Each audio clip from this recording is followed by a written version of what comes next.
Hey everybody, and welcome back to the channel. And it's just gone 9 PM here, so the raids are pretty much finished here in the UK, but we have managed to find a Mega Charizard X. So we are going to try a Mega Raid solo. So let's see if we can solo this Mega Charizard X with only using these 3 Pokemon. Now of course we're going to have to revive them, but let's see if we can do it using Mega Rayquaza, Eternatus, and Origin Form Palkia. Now, the reason I've only picked these 3 is that Eternatus is actually the best counter for Mega Charizard X, slightly outdoing Mega Rayquaza as a counter. Then, of course, I've gone for a Mega Rayquaza because that's a close second.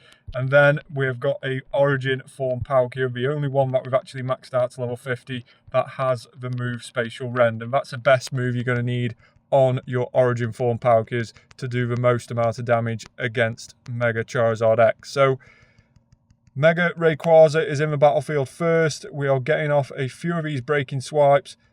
One of the best move updates that was put to the game for Rayquaza, breaking swipe. Originally Rayquaza had to have Outrage to be any good, but breaking swipe is even better than what Outrage was. And then of course we've got our Eternatus. Now this Eternatus is only probably around about level 39, something like that. It's only a couple power-ups away from being level 40 and having to use XL Candy, but it's not quite there yet. We've just got it over the 4,000 mark, but it does do quite a lot of damage, as you can see there. Quite a big chunk there from that Dynamax cannon. It is one of, if not the most powerfulest attacking Pokemon in the game, the Eternatus, should I say, with that Dynamax cannon.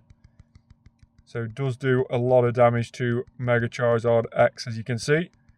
And then third and final Pokemon of our 3 that we've chosen for this raid solo challenge is of course the Origin Form Palkia. Now it is a LA background one. It was lucky traded to me and it went to a 93. So not only a very cool background, but it also has that all-important move, Spatial Rend.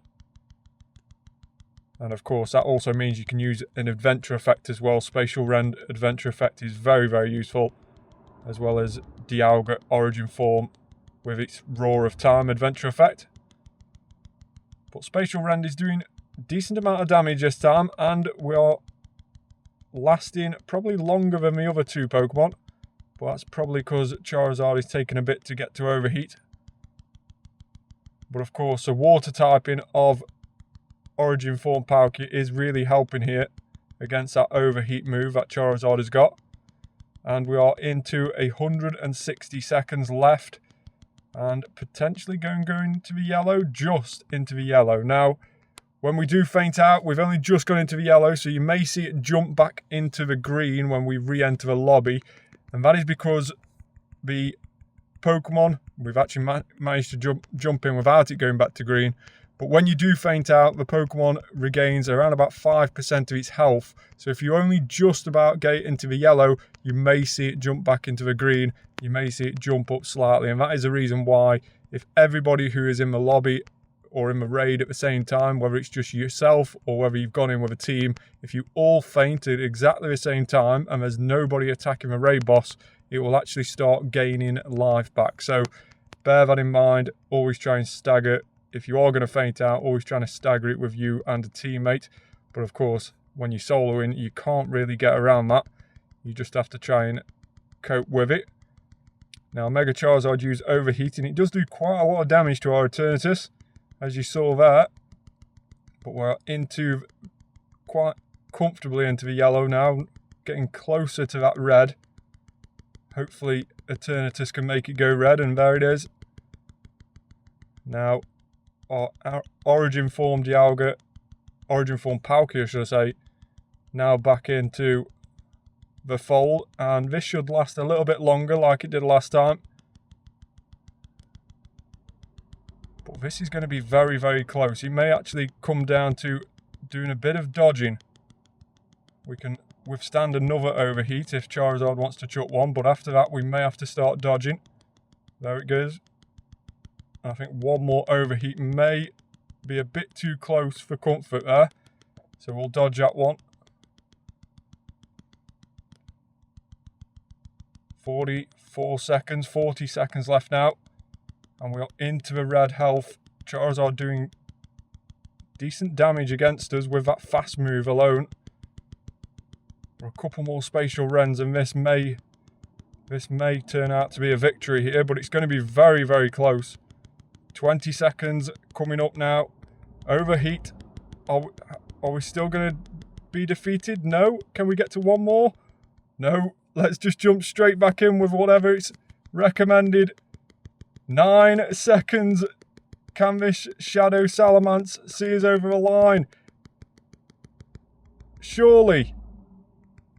Did we get that move away? We did! No way! That Outrage only just got through and defeated Charizard with literally 0 seconds of a clock, and we win the solo raid challenge. That was so close. That was one of the closest raids, if not the closest raid solo I have ever done. 13,000 XP. Can we get a shiny for that effort? Let's see if we can. And no shiny, unfortunately. Of course, Charizard goes to that lovely black shiny. But 1587, I don't know if that's any good or not. Let's see if it is, if we can catch it. We'll give it a quick appraisal and see if it has been worth our effort. Now, luckily enough, this was our free raid pass from yesterday, so we haven't really lost anything out. It was worth doing a raid because we can pick up today's free raid pass and then have 2 to use tomorrow. Or, of course, we could save those and use them for Mega Sharpedo Raid Day, which is on Sunday this weekend. Is the Charizard going to stay in? It does. And let's give it a quick appraisal and see what IVs are. 1587, one of the worst ones you can get. A 10, 11, 12. And probably the irony behind that with how close it was and how difficult it was. But still, very nice to be able to solo a Charizard. Let me know if you've done a Mega Charizard X or Mega Charizard Y solo this week on Pokemon Go in the comments down below. What team did you use if you did do a solo? Let me know your thoughts on this solo raid challenge, and if you want to see me try and solo a Venusaur and Blastoise by the end of the week before the event finishes, let me know in the comments and we'll try and get those videos up and posted on the channel as well. But thanks very much for watching. Like this video, subscribe to the channel as well, turn that notification bell on, and I'll see you on the next one. Bye for now.